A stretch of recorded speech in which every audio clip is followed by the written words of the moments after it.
Student, today we will learn about schizophrenia. हम इसके बारे में जानेंगे आज कि इसके लक्षण क्या होते हैं, कारण क्या होते हैं और इसको कैसे ट्रीट किया जा सकता है या कैसे मैनेज किया जा सकता है। तो चलिए स्टार्ट करते हैं। जो सिजोफेनिया होता है, ये वर्ड है ना, जो सिजोफेनिया, ये सबसे पहले जो स्विस साइकियाट्रिस्ट थे यूजिन और ब्लूलेर, उन्होंने 1908 में यानी कि 1908 में इन्होंने क्या किया था, इसको कॉइन किया था, मतलब इसको मतलब डिस्क्राइब किया था, मतलब इसको जो है उत्पत्ति करना जिसे बोलते हैं ना, जैसे यहाँ पे लिखा है कि गढ़ा गया था, मीन सबसे पहले उन्होंने ही इस वर्ड को दिया था। कहने का मतलब it is drive from the Greek word, ये ग्रीक वर्ड से लिया गया है, जिसका मतलब होता है स्कीजो का मतलब होता है स्प्लिट, और फ्रेन का मतलब होता है माइंड, यानी कि माइंड से स्किप होना। ठीक है। और जो ICD-10 है, ICD-10 जो होता है वो उसमें जो होता है डायग्नोस किया जाता है कि मतलब अंडर क्लासिफिकेशन किया जाता है, जो मेंटल डिसऑर्डर्स होते हैं उनको नंबर दिए जाते हैं। तो जो सिजोफ्रेनिया होता है वो अंडर कोड, सॉरी यहाँ पे 20 है, ये F2221 इस तरीके से है, आप देख लीजिएगा एक बार, ये थोड़ी यहाँ पे टाइपिंग मिस्टेक हो रही है। तो जो सिजोफ्रेनिया होता है वो एक सीरियस ब्रेन डिसऑर्डर है, यानी कि हमारे जो ब्रेन होता है वो सही से काम नहीं कर रहा होता, तब ये प्रॉब्लम आती है। ठीक है। तो ये ब्रेन का डिसऑर्डर है और इसमें क्या होता है, that distort the way a person think, यानी कि इसमें क्या होता है, जो पर्सन होता है उसकी जो थिंकिंग होती है ना, जैसे हम लोग थिंक करते हैं नॉर्मली, तो वो थिंक होता है और वो जो काम करने की जो उसकी एबिलिटी होती है, और जो वो एक्सप्रेशन और इमोशन, यानी कि दुख में दुखी हो जाना, किसी के सैड में जो मतलब सैड एक्सप्रेशन देना, वो नहीं कर पाता है। और परसीव रियलिटी, और जो रियल में चीज़ें होती है उसको वो परसीव नहीं कर पाता, यानी कि ये सब चीज़ उसका क्या हो जाता है, अल्टर हो जाता है, डिस्टर्ब हो जाता है। ठीक है। और वो दूसरों से कोरिलेट करना, यानी कि अपने को दूसरों के साथ रिलेशनशिप बनाना भी उसके लिए डिफिकल्ट हो जाता है, अगर ये वाली प्रॉब्लम होती है तो। ठीक है। People with schizophrenia are the most chronic and disabling of the major mental illness. ठीक है। जो ये सिजोफ्रेनिया वाले पर्सन होते हैं ना, सिजोफ्रेनिक पेशेंट पर्सन जो होते हैं, ये जो होते हैं इनमें क्रॉनिक एंड डिसेबलिंग, यानी कि जो मेजर इलनेस होती है, मेंटल इलनेस जो होती है, वो ज़्यादा कैसी रहती है, मोस्ट भी मतलब पुरानी, और मतलब डिसेबल का मतलब होता है पुरानी, और जिसको हम करेक्ट नहीं कर पाते हैं वो वाली करने वाली बीमारी होती है। ठीक है। बहुत ज़्यादा पुरानी, लंबे समय से चली आ रही मेंटल इलनेस, फिर आखिर में सिजोफ्रेनिया वाली प्रॉब्लम आएगी और इसमें पेशेंट एनेबल हो जाता है हर काम। तो ये मेंटल इलनेस ही है, दिमाग की बीमारी होती है। And often have problem functioning in society. तो उसको क्या होता है, सोसाइटी में जो होती है काम करने में, अपने काम करने में, जो उसका डेली रूटीन का काम होता है उसको करने में, या फिर उसको स्कूल में अगर वो पढ़ने वाले होते हैं तो स्कूल में, और या वो जॉब करने वाले होते हैं किसी भी जॉब में उनका, और अपने रिलेशनशिप में भी उनको क्या रहती है, डिफ़िकल्टी आती, प्रॉब्लम आती बनाने में। ठीक है। सिजोफ्रेनिया जो होता है एक कॉमन टाइप का साइकोसिस है प्रॉब्लम, यानी कि साइकोसिस एंड न्यूरोसिस आपने पढ़ा होगा, तो ये सिजोफ्रेनिया क्या है, साइकोसिस प्रॉब्लम है मेंटल की। और इसमें क्या होता है, हेलुसिनेशन होता है, डिल्यूजन होता है, पर्सनैलिटी चेंजेज होते हैं, विड्रॉल होता है। तो ये सब तो आपने टर्म पढ़ी लिए होंगे, इसलिए मैं ज़्यादा नहीं बोलूँगी क्योंकि ये लंबा वीडियो हो जाएगा थोड़ा, क्योंकि मैंने इसी एक वीडियो में सिजोफ्रेनिया को पूरा देने की कोशिश करी है। उससे पहले इसी चैनल में पार्ट्स में आया है कि sign and symptom of schizophrenia, part 1 schizophrenia, part 2 schizophrenia, तो उसमें काफ़ी लेंदी भी मैं बताया। तो मैंने इसको शॉर्टली, हालांकि शॉर्ट तो नहीं हो रहा है, फिर भी बहुत लंबा टॉपिक है, तो एक ही वीडियो में देने की कोशिश कर रही हूँ, इसलिए ज़्यादा लेंदी नहीं होगा, बनाऊंगी नहीं। मतलब पर्सनैलिटी चेंजेस भी हो जाता है, विड्रॉल मतलब अपने को हर चीज़ से दूर रखना, सीरियस थॉट्स हो जाते हैं, मतलब थिंकिंग भी उनकी थोड़ी एबनॉर्मल, बहुत ही वैसी होने लगती, गड़बड़ा वाली होती है, गड़बड़ी वाली। और स्पीच डिस्टर्बेंस, यानी कि बोल भी सही से नहीं पाते हैं। तो इसकी एपिडेमियोलॉजी है, देखें तो सिजोफ्रेनिया जो होता है इक्वली जो मेल और फीमेल दोनों में बराबर होता है। और इसकी जो पीक एज है होने की, जो इसकी स्टार्टिंग की जो एज होती है वो 20 से 28 साल होती है मेल में, और जो फीमेल होती है वो 26 से 32 साल की तक में होती है। ठीक है। ये वाली प्रॉब्लम। और जो ये होता है अबाउट 1% और जनरल पॉपुलेशन, यानी कि पूरी जनरल पॉपुलेशन का जो 1% लोग है, पॉपुलेशन है, वो इसके रिस्क से, सिजोफ्रेनिया के रिस्क से अपने लाइफ टाइम में क्या रहते हैं, पूरे लाइफ उनकी जो होती है सिजोफ्रेनिक वाली प्रॉब्लम रहती है, वो डेवलप रहता है सिजोफ्रेनिया उनके साथ। ये कौन से होते हैं, 1% तक जनरल पॉपुलेशन के। इसके कॉजेज क्या होते हैं, एक तो जेनेटिक और फैमिली, जब अभी हम आगे डिटेल में देखेंगे। इसमें होता है जेनेटिक्स और फैमिली हिस्ट्री हो सकती है, वायरल इन्फेक्शन हो सकता है, और हेड जो लीड एक्सपोजर हो सकता है किसी लेड का, किसी चीज़ के एक्सपोजर में अगर वो है केमिकल वगैरह के, न्यूरोट्रांसमीटर्स जो उनके जो केमिकल चेंजेज होते रहते हैं उनके ब्रेन में, उसकी इरेगुलरिटीज से हो जाता है। और प्रीनेटल एक्सपोजर टू हंगर, यानी कि जो मदर होती है अगर वो सिजोफ्रेनिक है तो उसका बेबी कैसा रहेगा, हम उसको ज़्यादा ठीक से कुछ नहीं मिल पाएगा, तो वहाँ वो रहेगा, उसका इम्यून सिस्टम वीक हो जाएगा, तो उसको भी हो जाएगा। और डेंस लिविंग एनवायरनमेंट भी इसका एक कॉज होता है, ठीक है। अब सिजोफ्रेनिया के कारण होते हैं, सबसे पहला तो अननोन है, मतलब जिसका कुछ पता ही नहीं है कि किस वजह से हो गया, ना तो फैमिली में है, ना तो कोई ये सब चीज़ें उसके साथ हुई है, तो वो हो गया अननोन।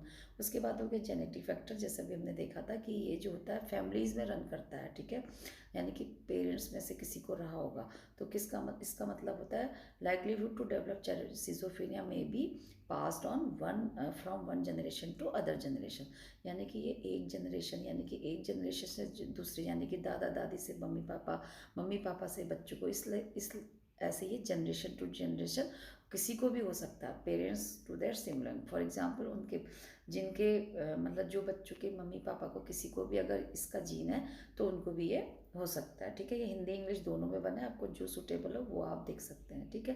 पहले तो फिलहाल आप कुछ मत देखिए, ये देखिए जो मैं बता रही हूँ, ये आप बाद में देख सकते हैं, ठीक है। Causes of schizophrenia, causes of schizophrenia का मतलब होता है कि चिल्ड्रन विद वन और बोथ, मतलब वही हम देख रहे हैं, सिजोफेनिया के कारण ही हम देख रहे हैं। तो हमने अभी देखा जेनेटिक का आगे का देखते हैं कि चिल्ड्रन जो क्या है, किसी भी चिल्ड्रन को हो सकता है, उन बच्चों को जिनके कि पेरेंट्स में से किसी एक को या दोनों को, यानी कि दोनों मदर फादर दोनों को इसका जीन है उनके अंदर, या फिर या तो उनकी एक मदर है सिजोफ्रेनिक या पापा है, तो वो ज़्यादा चांसेस होते हैं उन बच्चों को इसके, ठीक है, जनरल पॉपुलेशन के, यानी कि जनरल पॉपुलेशन में उतना रिस्क नहीं होगा जितना कि जिनके माता पिता को ये वाली प्रॉब्लम रही होगी, तो वो ज़्यादा रिस्क में रहते हैं इस प्रॉब्लम के। एंड ऑल्सो मोनोजाइगोटिक ट्विंस, यानी कि मोनोजाइगोटिक हैव मोर चांसेस, हालांकि बच्चों आपको पता होगा मोनोजाइगोटिक ट्विंस क्या होते हैं और डाइजाइगोटिक ट्विंस क्या होते हैं ना, तो उनमें से जो मोनोजाइगोटिक ट्विंस है उनको ज़्यादा चांसेस होते हैं सिजोफ्रेनिया के। मोनोजाइगोटिक ट्विंस होता है मतलब कि जो एक ही जाइगोट से दो फॉर्म होते हैं बच्चे, ठीक है, जिनका कि प्लेसेंटा भी वो एक ही शेयर कर रहे होते हैं दोनों, लेकिन जो डाइजाइगोटिक ट्विंस है उसमें दोनों का सेपरेट सेपरेट होता है, दो जाइगोट होंगे, दो प्लेसेंटा होंगे, दो एमनियोटिक फ्लूइड होगा, दो अम्लाइकल कॉर्ड, तो खैर दोनों की अलग अलग ही होगी, लेकिन जो प्लेसेंटा होता है वो भी अलग अलग ही होगा। यहाँ पे सबकी ये जो अम्लाइकल कॉर्ड तो दोनों की सेपरेट होती है, लेकिन जो उनका प्लेसेंटा जिनको उनको न्यूट्रिशन जिनसे उसे न्यूट्रिशन मिलता है वो एक होता है, ठीक है। फिर एक केमिकल फैक्टर्स, तो जो केमिकल फैक्टर्स है उसका इम्बैलेंस हो जाता है कुछ सर्टन ब्रेन में, ठीक है। हमारे ब्रेन में आपको पता होगा केमिकल जो चलता रहता है, केमिकल रिलीज होते रहते हैं ना, तो उसमें से कुछ ऐसे होते हैं जिसका कि इम्बैलेंस हो जाता है, जैसे कि डोपामिन मेन है इसमें, और ये डोपामिन क्या होता है, टू मच रिलीज होता है जब हमारे ब्रेन में, ठीक है। तो they may be either very sensitive to produce too much of a brain chemical called dopamine, यानी कि जो सेंसिटिव और ये बहुत ज़्यादा सेंसिटिव हो जाता है, अगर इसको बहुत ज़्यादा रिलीज़ किया जाता है ब्रेन में हमारी नॉर्मल से ज़्यादा, जितना हमें नहीं चाहिए उससे भी ज़्यादा, तो ये क्या हो जाता है, बहुत ही सेंसिटिव मैटर होता है, उसमें ये प्रॉब्लम आती है, जिसको कि मेन जो होता है वो डोपामिन होता है। And imbalance of dopamine affect the way of the brain act to certain stimuli, अगर ये ज़्यादा रिलीज हो जाता है तो हमारी जो ब्रेन होता है वो कुछ ऐसी स्टिमुलाई होती है ना जिसको हम परसीव करते हैं, जिससे मतलब जिसको हम देखते हैं समझते हैं, वो क्या हो जाता है, सब गड़बड़ हो जाता है। तो जैसे कि साउंड हो गया, स्मेल हो गया, साइट हो गया, ये हमारा सब गड़बड़ा जाता है, ठीक है, जो कि क्या कर जिससे कि लीड करता है क्या, हेलुसिनेशन और डिल्यूजन। हेलुसिनेशन डिल्यूजन भी आपको पता ही है कि जो मिसकंसेप्शन, यानी कि कुछ चीज़ है नहीं लेकिन हमें ऐसा लगेगा कि वो प्रेजेंट में है, ठीक है। फिर ब्रेन के एबनॉर्मलिटी, ब्रेन एबनॉर्मलिटी क्या होती है, जिसमें कि एबनॉर्मल ब्रेन स्ट्रक्चर हो जाता है, यानी कि जैसे नॉर्मल होता है ना वो ऐसा ना रहे कि कोई स्ट्रक्चर ज़्यादा बड़ा हो जाएगा, कोई छोटा हो जाएगा, या ब्रेन हमारी एज से ज़्यादा बड़ा या छोटा, इस तरीके से स्ट्रक्चर में प्रॉब्लम या कहीं पे ब्लॉकेज हो जाएगा, तो उससे क्या होता है कि जो and function in people with schizophrenia, और जो सिजोफ्रेनिक पेशेंट होते हैं उनके फंक्शन भी अल्टर्ड हो जाते हैं। रिसर्च से ये पता चला है कि जिनका ब्रेन स्ट्रक्चर नॉर्मल नहीं रहता तो उनके फंक्शन भी क्या रहते हैं, सिजोफ्रेनिक टाइप के हो जाते हैं, ठीक है। जिसमें कि ये abnormality doesn't happen in all schizophrenic. लेकिन ये नहीं कह सकते हैं कि ये वाली जो एबनॉर्मलिटी सारे सिजोफ्रेनिक पेशेंट को होती है, ऐसा नहीं है। उनका ब्रेन स्ट्रक्चर सब नॉर्मल है, लेकिन वहाँ पे वो फिर भी उनकी क्या हो रही है, एक्टिविटी सिजोफ्रेनिक है। तो can occur in people without the disease. ठीक है। तो ये जो होता है ये भी हो सकता है कि उनको कोई बीमारी नहीं है, फिर भी उनको ये वाली प्रॉब्लम हो रही है। तो वो क्यों हो रही है उसका भी पता लगाया जाता है। फिर है साइकोलॉजिकल फैक्टर। साइकोलॉजिकल फैक्टर में होता है फैमिली रिलेशनशिप, यानी कि फैमिली का बड़ा रोल होता है, इंपॉर्टेंट रोल होता है बहुत ज़्यादा, deciding the chance of the schizophrenia. Schizophrenia को कॉज करने के लिए एक फैमिली भी बहुत ज़्यादा रिस्पॉन्सिबल होती है, जैसे कि मदर और चाइल्ड का रिलेशनशिप। क्योंकि चाइल्ड क्या होता है, अपने मदर के संग क्या रहता है, वो रिलेशनशिप में रहता है। अपनी सबसे पहले उसकी जो मदर ही क्या रहती है, टीचर रहती है, तो उसका रिलेशनशिप बहुत हेल्दी होना चाहिए। एंड डिसफंक्शनल फैमिली सिस्टम, और उसका जो फैमिली का जो फंक्शन है वो भी नॉर्मल नहीं है, यानी कि वहाँ लड़ाई झगड़े और मार पिटाई ये सब हो रही है, तो उसका असर बच्चे में गड़बड़ पड़ेगा। और मदर भी थोड़ी वीक है, इम्यून सिस्टम वीक है, या बीमार है, या उसके बच्चे की बात नहीं सुन रही है, उसके क्वेश्चंस के आंसर सॉल्व नहीं कर रही है, तो बच्चे में गलत इफेक्ट पड़ता है। और double bind communication. Double bind का मतलब होता है जो इनकम्पेटेबल मैसेज होते हैं, यानी कि एक मैसेज के दो अर्थ होते हैं, जो कि बच्चे को समझने में प्रॉब्लम आती है। ठीक है। उसमें से उन मैसेज में से क्या होता है, एक तो सही होता है और दूसरा गलत होता है। तो वो बच्चों का दिमाग जो होता है उतना बड़ा नहीं होता है, तो वो उसको समझने में थोड़ा दिमाग लगाते रहेंगे, और वो कम्युनिकेट करने में उनको मुश्किल होगी, और ये भी एक रीज़न होता है। ठीक है। फिर हो गया एनवायरमेंटल फैक्टर। एनवायरमेंटल फैक्टर में क्या होता है कि कुछ सटन जो इससे पता चला एविडेंस से, रिसर्च से, कि कुछ ऐसे फैक्टर्स होते हैं जो इसको कॉज करते हैं, जैसे कि वायरल इन्फेक्शन है, पुअर सोशल इंट्रैक्शन है, यानी कि सोसाइटी से उनका इंट्रैक्शन भी कम हो जाता है, वायरल इन्फेक्शन उनको कॉज हुआ है, या हाईली स्ट्रेसफुल सिचुएशन में वो रह रहे हैं। अब पुअर सोशल इंट्रैक्शन का मतलब होगा कि वो सोसाइटी में जा रहे हैं, तो सोसाइटी उनको नेगलेक्ट कर रही है, कहने का मतलब उनको उनके संग पार्टिसिपेट नहीं कर रही, उनको दूर रख रही है उनकी कुछ हैबिट्स की वजह से, या फिर उनको काफ़ी स्ट्रेसफुल सिचुएशन में वो रह रहे हैं, घर का वातावरण इस तरीके से है, या सोसाइटी का वातावरण स्ट्रेसफुल है जहाँ पर वो रह रहे हैं। ठीक है। या फिर कोई वायरल इन्फेक्शन बीमारी कुछ इस तरीके की लगी हो, may trigger schizophrenia in people who have inherited tendency to develop this disorder. तो ये जो डिसऑर्डर होता है उन पर्सन में ज़्यादा, फिर इन वजह से क्या होगा, वो ऊपर आ जाएगा, कॉज करेगा उसको सिजोफ्रेनिया को। ठीक है। जो कि उनकी पहले से ही हेरिडिटी टेंडेंसी में रहा है। ठीक है। फिर है सर्टन ड्रग एंड मेडिकेशन। कुछ ऐसी ड्रग भी होती है, इन 1917 जो साइंटिस्ट थे उन्होंने ये देखा एविडेंस के बेसिस पे, रिसर्च के बेसिस पे, कि कुछ ऐसी सब्सटेंस होते हैं जो, जैसे कि कैनबीज है, वो सिजोफ्रेनिया को क्या करती है, ट्रिगर करती है, यानी कि उसको आगे मतलब बढ़ाती है उसके लक्षणों को। ठीक है। तो ये जो होते हैं सिजोफ्रेनिया में person more likely to use cannabis in the first place. तो ये देखा गया। अदर जो होते हैं, जैसे कि यहाँ पे देखा ना कि अन्य लोगों के सुझाव दिया है कि सिजोफ्रेनिया होने से व्यक्ति को पहली बार में भांग का उपयोग करने की अधिक संभावना हो सकती है। मतलब ये जो रिसर्च है इससे पता चला है, भांग मतलब ये जो कैनेबिस है ना, उसको बोलते हैं, मतलब ये सडेटिव चीज़ है, जैसे जिसे हिंदी में भांग धतूरा ये सब बोलते हैं। अगर कोई लेते हैं तो उनको ज़्यादा देखने को ये मिलता है, ये देखा गया। ठीक है। सिजोफ्रेनिया।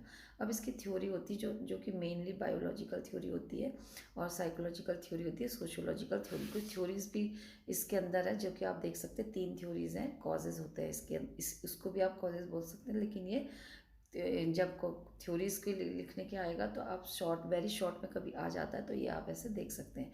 तो बायोलॉजिकल थ्योरीज में वही फोकस किया गया है, जीन फैक्टर्स में न्यूरो एनाटॉमिक न्यूरोकेमिकल फैक्टर्स और इम्यूनो विरोलॉजी।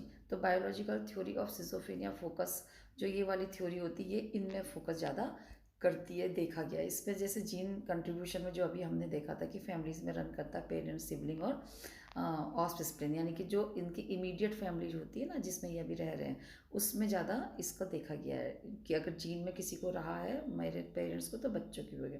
फिर और ट्विंस स्टडी जो हमने देखा था कि उसमें भी क्या है, ये 50% तो रिस्क सिजोफ्रेनिया का ट्विंस में होता ही है। और ये जो ट्विंस होते हैं, अदर सिबलिंग जो होते हैं सिजोफ्रेनिया, देन द फैटर्नल, फैटर्नल का मतलब डाइजाइगोटिक ट्विंस होता है, और ये 50% जिसमें हो रहे हैं ना, तो ये जो होते हैं, ये सिजोफ्रेनिया का रिस्क जो होता है वो होते हैं मोनोजाइगोटिक, और डाइजाइगोटिक में 15%, ये आप समझ सकते हैं।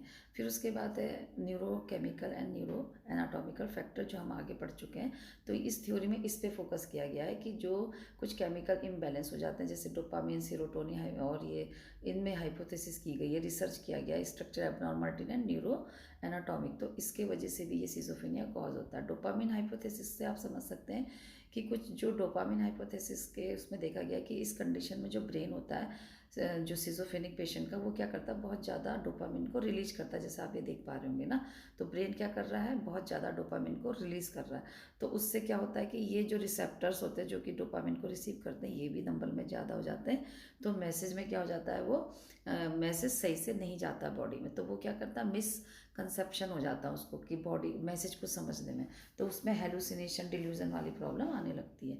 फिर है वायरल इन्फेक्शन। तो वायरल इन्फेक्शन में क्या होता है, कुछ जो वायरसेस के एक्सपोजर में, जब जो ये प्री नेटल एक्सपोजर रहता है, यानी कि बेबी के बॉर्न होने से पहले ही उसकी मदर किसी ना किसी virus, certain virus disease condition में वो आ गई है, तो जैसे बेबी वॉर्म में है, ठीक है, तो उसमें होता है। तो उसमें क्या था कि ये जो सर्टन वायरसेस उस बच्चे में, उसके जीन में है, मतलब उसमें वो टच हो, उसके कांटेक्ट में आ गया बच्चा, तो क्या होगा, उसकी वो उसके अंदर है ये वाली टेंडेंसी, बच्ची रह गई है। तो वो कब बाहर निकलेगी, come out of dormancy in tin. तो जब कभी उसको ऐसी सिचुएशन मिलेगी जो आगे हमने कॉजेज में देखा, तो वो बाहर आके आ जाएगी, जैसे कि टीनेजर्स में, अडल्टहुड में, जब वो अडल्टहुड में रहेगा या जो टीन्स में होगा, तो वो ये टेंडेंसी आ जाएगी सिजोफ्रेनिक वाली। Mother of schizophrenic patient report more intense of flu during winter. तो जो बच्चों को सिजोफ्रेनिया हुआ है, तो उनकी मदर जो है, जो कि सिजोफ्रेनिक पेशेंट रही हैं कभी, तो उनको ज़्यादातर विंटर में फ्लू रहा है। तो जब उनको विंटर में फ्लू रहा होगा, तो बच्चे में भी ये कॉजेज आ गए, वायरस, मतलब फ्लू के कांटेक्ट में बच्चे को भी कुछ इसका वायरल का इन्फेक्शन रहा होगा। Increase level of antibody certain viruses found in blood of schizophrenic patient. तो इसमें क्या होगा कि कुछ इंक्रीज लेवल ऑफ एंटीबॉडीज़, तो कभी क्या होता है कि जो कोई इन्फेक्शन बच्चे में कैच होगा, तो उसको उसको फाइट करने के लिए ज़्यादा अमाउंट में क्या बन जाते हैं, एंटीबॉडीज़ बन जाते हैं बॉडी में, एंटीजन के से फाइट करने के लिए। तो जो एंटीबॉडीज़ है वो इतने ज़्यादा बन गए सर्टन वायरसेस के लिए कि वो ब्लड में क्या हो रहे हैं, बच्चे इसके सिजोफ्रेनिक पेशेंट के मिलते हैं, तो उससे भी गलत मैसेज कंसीव करते हैं। देन है साइकोलॉजिकल थ्योरी। साइकोलॉजिकल थ्योरीज में ये सब आ जाएगा, स्ट्रेस, फैमिली थ्योरीज जो हमने पढ़ी वही सब आप डाल सकते हैं। And formation of the processing hypothesis की जो रिसर्च है उससे पता चलता है कि मतलब कि जो ये प्रोसेस है इसका कितने ज़्यादा, जब डिजीज़ कंडीशन देखी जाती है, इसका फाउंडेशन मतलब फाइंड आउट किया जाता है, तो पता चलता है सिजोफ्रेनिक जो होते हैं साइकोलॉजिकल इफेक्ट के वजह से भी उनको ज़्यादा सिजोफ्रेनिया वाली प्रॉब्लम देखी जाती है। उन उन ज़्यादा पॉपुलेशन में देखी जाएगी जिनको साइकोलॉजिकल इफेक्ट हुए हैं, जैसे घर से तनाव है, लड़ाई झगड़े हैं, साइको एनालिटिक थ्योरी, ठीक है।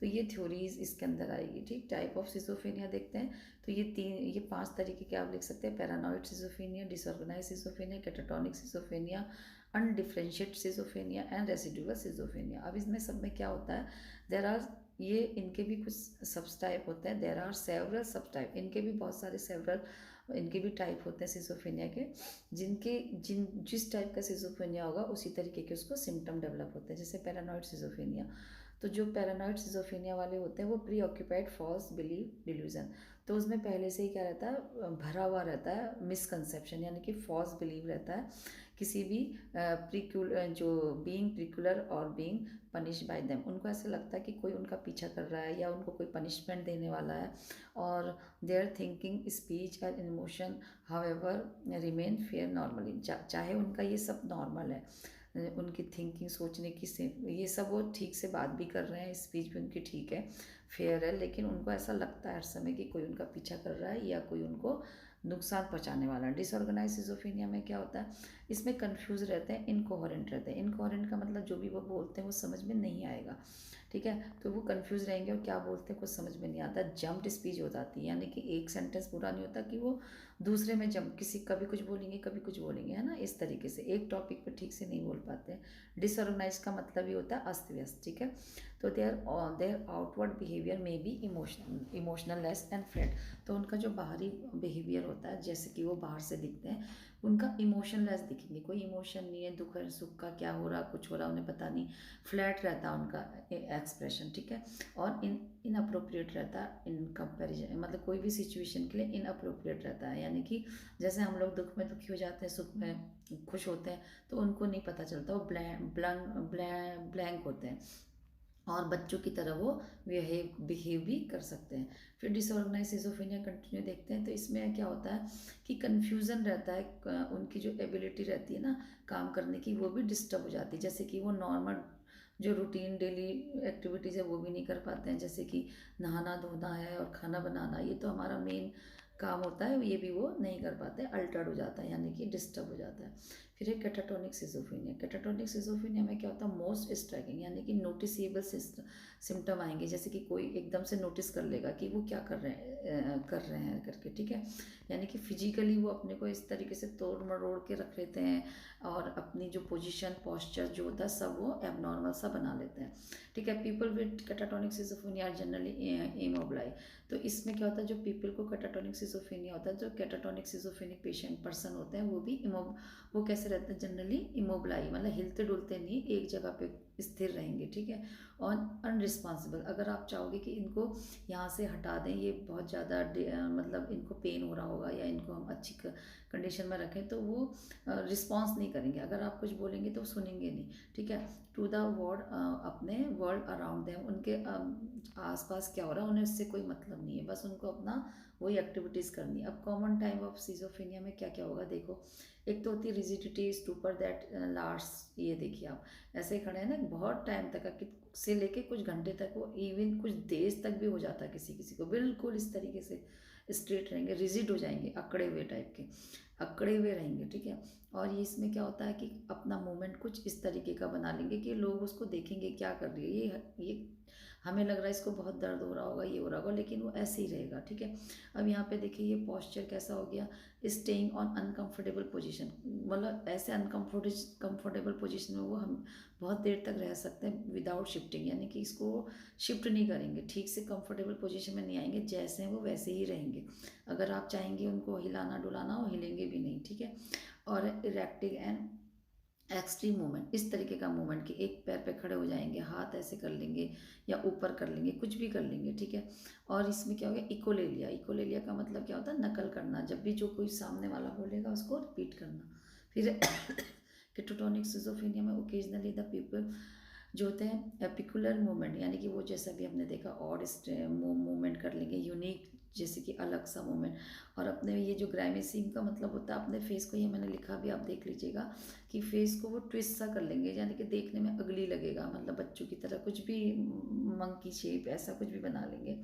और क्या करते हैं वो अपने, ये देखिए अज्यूम बेजल पोस्चर का मतलब होगा कि अपने बॉडी पोस्चर को वो अपने इस तरीके से जो भी हमने देखे थे इस तरीके से वो कुछ एबनॉर्मल सा बना लेते हैं, ठीक है। और अपने हमारे वर्ड को वो रिपीट करते हैं, जैसे कि कोई भी कुछ बोलेगा तो इकोलेलिया बोलते हैं उसको, ठीक है। और जो कैटाटोनिक सिजोफ्रेनिया होता है इंक्रीज इसका माल न्यूट्रिशन, तो ये इनको अब नॉर्मली ये जो कैटाटोनिक सिजोफ्रेनिक पेशेंट होते हैं वो माल न्यूट्रिशन वाले होंगे, क्योंकि उनका खान पान कुछ दिन तक का भी इस तरीके से हो जाते हैं, कुछ मिनट से घंटे, घंटे से दिन इस तरीके का, तो उनका खान पान सब डिस्टर्ब हो जाता है, तो माल न्यूट्रिशन हो जाते हैं और थक जाते हैं, आपने देखे होंगे पोजीशन, तो एग्जॉस्ट लगेंगे देखने से, और सेल्फ इन्फ्लिक्टेड इंजरी, अपने को हार्म भी वो पहुंचा सकते हैं, ठीक है। फिर है अनडिफ्रेंशिएट सिजोफ्रेनिया, जिसको कि क्या होता है इस टाइप का, जिसके नाम से ही लग रहा है कि हम इसको परिभाषित नहीं कर पा रहे कि किस तरीके का, इसको डिफ्रेंशिएट नहीं कर पाते, पहचान नहीं पा रहे हैं, क्योंकि जो पर्सन होता है वो जो अभी हमने 3 टाइप के सिजोफ्रेनिया पढ़े थे उसमें से किसी से भी क्लियरली वो मैच नहीं हो रहा है, do not clearly represent on the other 3 type of सब टाइप, ठीक है। उनके सिम्टम नहीं मिल रहे किसी से भी। रेसिडुअल में क्या होगा, in this type of schizophrenia severity of schizophrenia symptom has decrease. अब इसमें क्या होता है, जो सीवियरिटी होती है जैसे अभी हमने देखा था वो कम हो जाती है, ठीक है। जैसे कि हेलुसिनेशन, डिल्यूशन, अदर सिम्टम में भी स्टिल प्रेजेंट, ये वाले सिम्टम तो उनमें रहते ही हैं, हेलुसिनेशन और ये सब, लेकिन उनमें क्या होता है कंसिडरेबली लेस, लेकिन ये थोड़े कम हो जाते हैं, कैसे, जब से उनको क्या किया जाता है डायग्नोज किया जाता है सिजोफ्रेनिया का, तब से ये कम हो जाते हैं।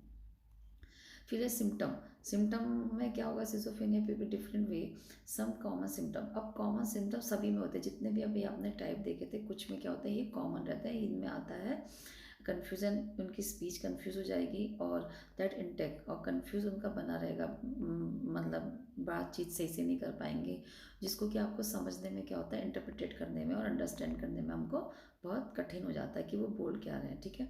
उनका एक्सप्रेशन सॉरी, फेस का एक्सप्रेशन भी उनका कम हो जाएगा, इमोशनल उनके कम हो जाएंगे, उनका मोटिवेशन उनको नहीं कर पाएंगे किसी काम के लिए, और वो कंसंट्रेट करने में भी डिफ़िकल्ट होंगे, कुछ भी उनको हम नहीं समझा पाएंगे, ठीक है। साइकोसिस जो होता है ये भी एक सिम्टम में आता है, उनको साइकोसिस वाली प्रॉब्लम हो जाए, डिल्यूजन और हेलुसिनेशन वाली, बिफोर एक्सपोरिंग। अब ये साइकोसिस वाली प्रॉब्लम आने से पहले उनको ये सब होता है, आउट ऑफ सॉर्ट्स का मतलब होता है स्लाइटली अनवेल, हल्के वो नॉर्मल नहीं लगेंगे, कम लगेंगे, और हम चिंताजनक ज़्यादा लगेंगे, और चिंतित लगेंगे ज़्यादा, और लैक ऑफ फोकस, और वो किसी चीज़ में फोकस नहीं कर पाएंगे।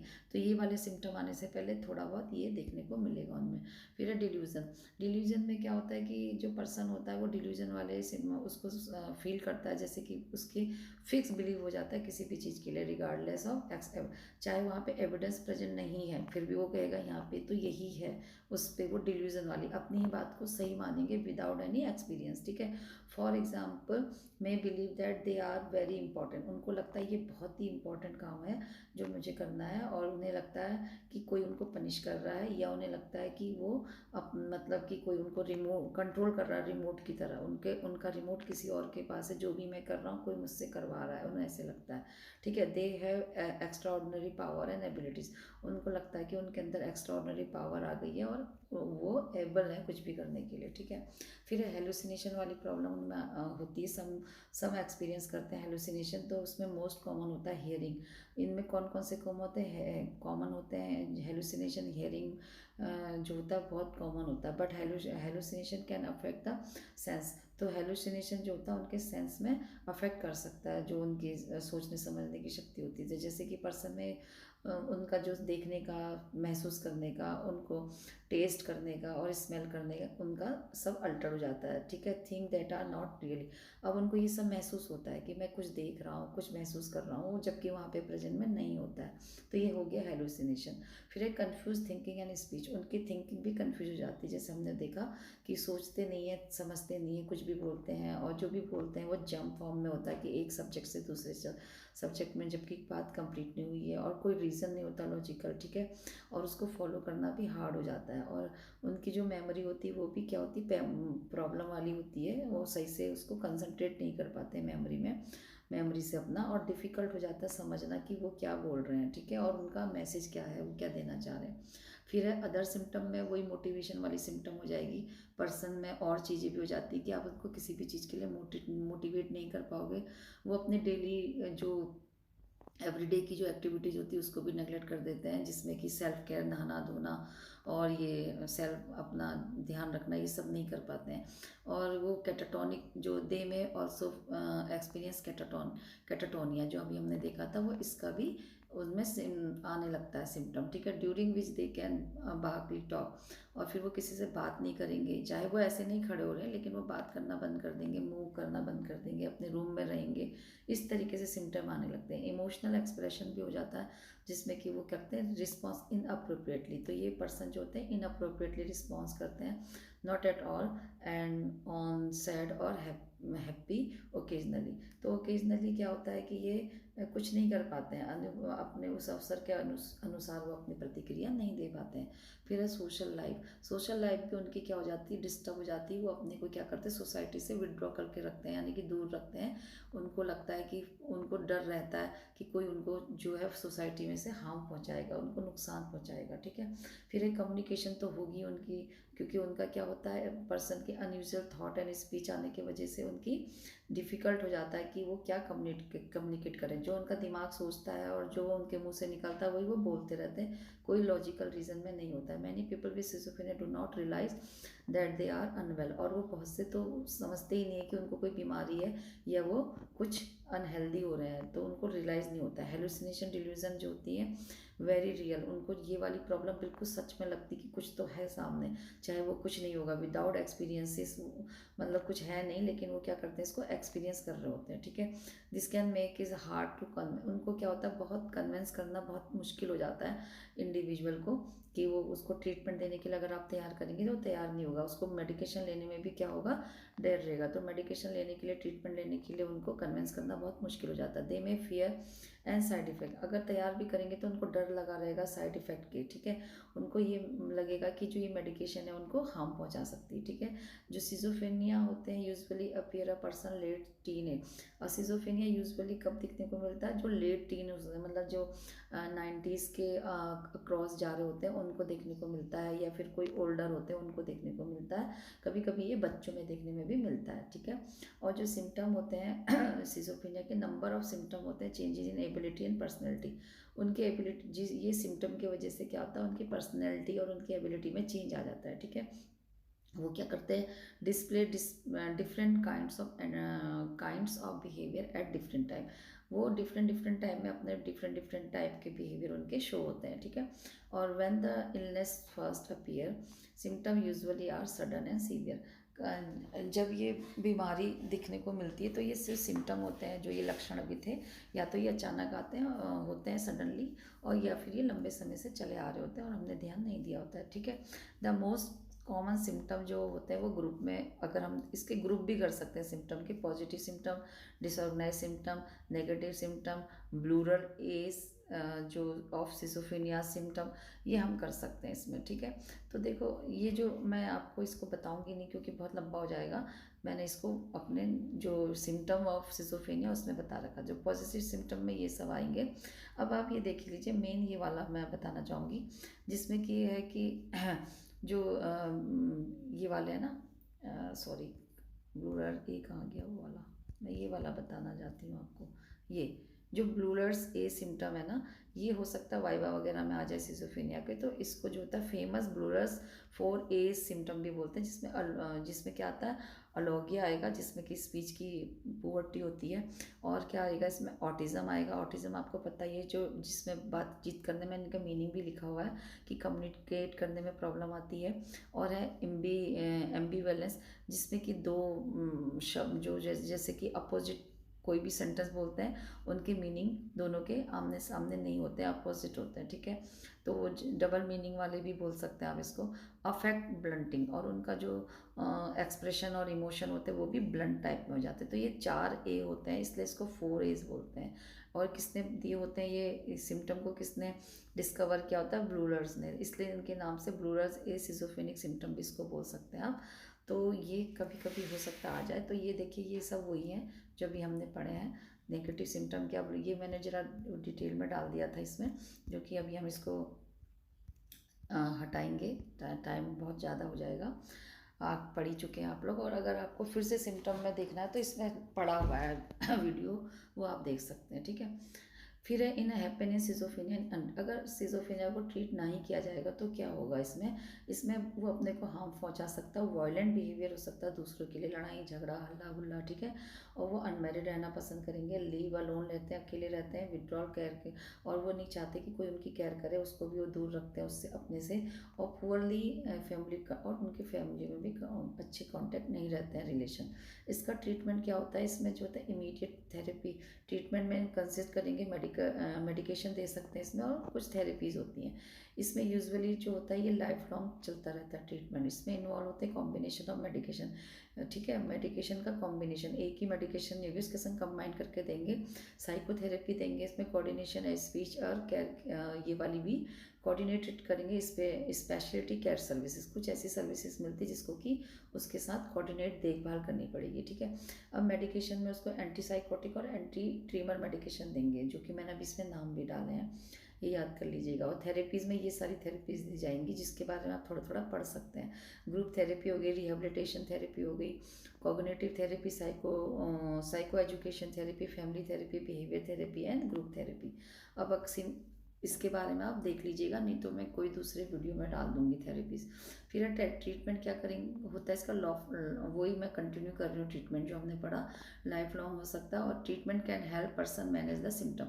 ये ट्रीटमेंट जो होते हैं मैनेज कर सकते हैं, मतलब कम कर सकते हैं उसके सिम्टम को, जो उसके ज़्यादा सिम्टम हो रहे थे, और प्रिवेंट और इनको बचा सकते हैं बढ़ने से, बीमारी को आगे बढ़ने से, और उसको अवॉइड करेंगे। हॉस्पिटल ये जो सिम्टम मेडिकेशन देते रहेंगे तो हॉस्पिटलाइजेशन की कंडीशन भी नहीं आएगी। अगर वो ज़्यादा सीरियस नहीं होगा तो घर में भी ट्रीट कर सकते हैं। और जो पर्सन होते हैं उसका जो एक्सपीरियंस जो होता है, each person experience will differ, यानी कि जितने भी सिजोफ्रेनिक पर्सन होते हैं उनके अपने अपने अलग अलग एक्सपीरियंस होते हैं। And doctor will tailor the treatment suit the individual. इसलिए जो डॉक्टर होते हैं वो देखते हैं एक्सपेरिमेंट कि उसको कौन सी मेडिकेशन सूट होगी या क्या ट्रीटमेंट सूट होगा, ठीक है। तो सम पोटेंशियल ट्रीटमेंट ऑप्शन इंक्लूड, कुछ ऐसे इंपॉर्टेंट ट्रीटमेंट है जो यहाँ दिए गए हैं। जैसे कि ये जो ट्रीटमेंट में एंटीसाइकोटिक ड्रग है, जिसमें कि जो कि अगर आप इंजेक्शन फॉर्म में पेशेंट को दे रहे हैं तो वो जो इंजेक्टेबल होता है, इंजेक्टेबल मेडिकेशन जो होती हैं वो जल्दी इफेक्ट करेंगी और कम टाइम के लिए दी जाएंगी, which can last up to 3 month तक का वो दे सकते हैं, डिपेंडिंग ऑन द मेडिकेशन। ये मेडिकेशन पर डिपेंड करता है कि कौन सी टाइप की मेडिकेशन दे रहे हैं। काउंसलिंग उसकी कर सकते हैं, जिससे कि उसकी कोपिंग स्किल जो होती है वो उसको डेवलप करा सकते हैं कि कोई भी प्रॉब्लम आ रही तो उसको कैसे मैनेज करेगा उसके साथ। And pursue their life goal, और अपने जो लाइफ का जो उसका गोल है, जो उसके काम काज है डेली के, वो उसको कैसे परस्यू कर सकते हैं। देन कोऑर्डिनेटेड स्पेशल केयर, और जो भी फैमिली इसमें इन्वॉल्व करेगी और उसकी देखभाल करेगी मेडिकेशन देने में, उसको थेरेपीज दिलवाने में, ठीक है। कम और कुछ मेडिकेशन के नाम यहाँ पे हैं, जैसे कि रेस्पेरिडॉल हो गया, है ना, ये आप इनको याद कर सकते हैं। ओलनाजेपाइन हो गया, और ये हो गया क्लोनाजेपैन, कुछ इंपॉर्टेंट है। हेलोपेरिडॉन, ये कुछ इंपॉर्टेंट है, इनको आप देख सकते हैं। इनके जो होते हैं ड्रग के साइड एडवर्स इफेक्ट हो सकते हैं बहुत सी ड्रग के। इसमें जो न्यूरोलॉजिकल सिम्टम आ सकते हैं इसमें, जिसमें कि इन ड्रग के वजह से न्यूरोलॉजिकल सिम्टम भी इसमें एडवर्स इफेक्ट होता है। कुछ जो पुरानी ड्रग होती हैं, जैसे इसमें से कुछ पुरानी ड्रग होंगी, उनका एडवर्स इफेक्ट में क्या होगा, न्यूरोलॉजिकल सिम्टम आएंगे। और जो नई वाली होती है उसमें क्या हो सकता है, साइड इफेक्ट हो सकता है, जैसे कि वेट गेन हो सकता है, ठीक है। और पर्सन जो होता है continue with that treatment plan, ये बहुत ज़रूरी है कि उसको ये ब्रेक नहीं करना होता है, कंटिन्यू ट्रीटमेंट लेना होता है। इवन इफ सिम्टम जो होते हैं उसके इम्प्रूव होने लगते हैं तब भी कंटिन्यू करना होता है। इफ़ अ सिम्टम स्टॉप, अगर जो पर्सन होता है, sorry, if a person stop taking medication, अगर पर्सन दवा लेना बंद कर देता तो सिम्टम क्या हो सकता है, फिर से वापस आ सकता है। इसको पता कैसे लगाएंगे, इसमें जो होता है रूल आउट करना पड़ेगा उसको, मेंटल डिसऑर्डर, और determine the symptom are not due to the substance abuse medication and कुछ मेडिकल कंडीशन, यानी कि कुछ बीमारियां या कुछ सब्सटेंस होते हैं जैसे कि कुछ सडेटिव होती हैं, या फिर कुछ सडेशन ले रहे हैं वो लोग, या कुछ ऐसी मेडिकेशन उनकी चल रही बीमारी से रिलेटेड, तो वो भी सिजोफ्रेनिया टाइप के सिम्टम देती है। तो पता लगाना पड़ेगा कि ये जो सिम्टम आ रहे हैं बॉडी में ये किस चीज़ के हैं, मेंटल डिसऑर्डर के, ठीक है। तो वो ये नहीं कि जल्दी से सिजोफ्रेनिया वाली उनको ट्रीटमेंट मिल जाएगा। तो कब इसमें क्या करते हैं, सबसे पहले फिजिकल एग्जामिन करते हैं, उससे हेल्प मिलेगी कि पर्सन को क्या है, किस तरीके का प्रॉब्लम क्यों आ रही है, ठीक है, उसके कारण क्या है, और उसको क्या करना पड़ेगा, उसके कॉम्प्लिकेशन भी चेक करने में हेल्प मिलेगी कि फर्दर क्या प्रॉब्लम हो सकती है। फिर टेस्ट एंड स्क्रीनिंग करेंगे इसमें टेस्ट में रूल आउट करेंगे कंडीशन सिमिलर सिम्टम, यानी कि सिजोफ्रेनिया वाली सिम्टम क्यों आ रही है इससे पता लगेगा टेस्ट करके उसका, ठीक है, कि सचमुच में उसको ब्रेन डिसऑर्डर है या फिर कोई फिजिकल प्रॉब्लम है। एंड स्क्रीनिंग फॉर अल्कोहल, और उसकी स्क्रीनिंग करनी पड़ेगी अल्कोहल और या ड्रग की कुछ लेता है तो, ठीक है, उससे भी सिम्टम इस तरीके से हो सकते हैं। द डॉक्टर में ऑल्सो रिक्वायर, और डॉक्टर क्या कर सकते हैं, एडवाइस कर सकते हैं MRI और CT स्कैन के लिए भी इसमें, ठीक है। फिर है साइकियाट्रिक इवाल्वेशन, तो डॉक्टर मेंटल हेल्थ, जो भी डॉक्टर होते हैं वो चेक करते हैं मेंटल स्टेटस, और उसको ऑब्जर्व करते हैं, उसके एक्सपीरियंस को, उसके बिहेवियर को देखते हैं, और उससे बात करके उसको देखेंगे। Asking about thought, mood and delusion, इसमें इन सब के बारे में उससे बात की जाती है। Hallucination, substance use and potential for the violent suicide, ये वाला तो नहीं है, ये सब उसके बारे में देखा जाता है, पता लगाया जाता है। This also include the discussion of family, और इसमें फैमिली से डिस्कस भी किया जाएगा और पर्सनल हिस्ट्री भी उनकी ली जाएगी। डायग्नोस्टिक क्राइटेरिया भी यूज़ कर सकते हैं, जिसमें कि DCM-5 डॉक्टर यूज़ करते हैं कि ये कौन सी कैटेगरी में इसको रखना है। डायग्नोसिस में वही है, बाय ऑब्जर्विंग आप लिख सकते हैं पर्सन की बिहेवियर को देख के, history taking and physical examine ले सकते हैं मेंटल हेल्थ का, उसकी कुछ टेस्ट करा सकते हैं, जिसमें कि जो टेस्ट होते हैं वो ट्यूमर का कराना होता है, ब्रेन इंजरी का, और अदर मेंटल हेल्थ कंडीशन का, जिसमें कि बायोपोलर डिसऑर्डर भी आता है। ठीक है, तो thank you guys for watching this video. Please do like, share, comment and subscribe this channel. और लाइक आप करते ही नहीं है, लाइक करेंगे तो मनोबल बढ़ता है, हमारी मोटिवेशन होती है, जिससे कि हम मोटिवेट होते हैं कि आगे को हम और वीडियो बनाएं और आपसे डेली कुछ ना कुछ बात करते रहें। नहीं तो फिर बात करने का भी थोड़ा हम मोटिवेटेड नहीं हो पाते ना वीडियो बनाने के लिए। तो प्लीज़ आप इसको लाइक तो ज़रूर करिए एंड कमेंट भी करिए कि किस टाइप के वीडियो आपको चाहिए और क्या आप इसमें कर सकते हैं। और सब्सक्राइब करके जो बगल में बेल आइकन होता है वो भी प्रेस करिएगा, जिससे कि आपको जो भी इसमें अपलोड किया जाए उसका नोटिफिकेशन अपना भी मिल पाए। तो thank you guys for watching this video. मिलते हैं नए वीडियो में। Goodbye, take care.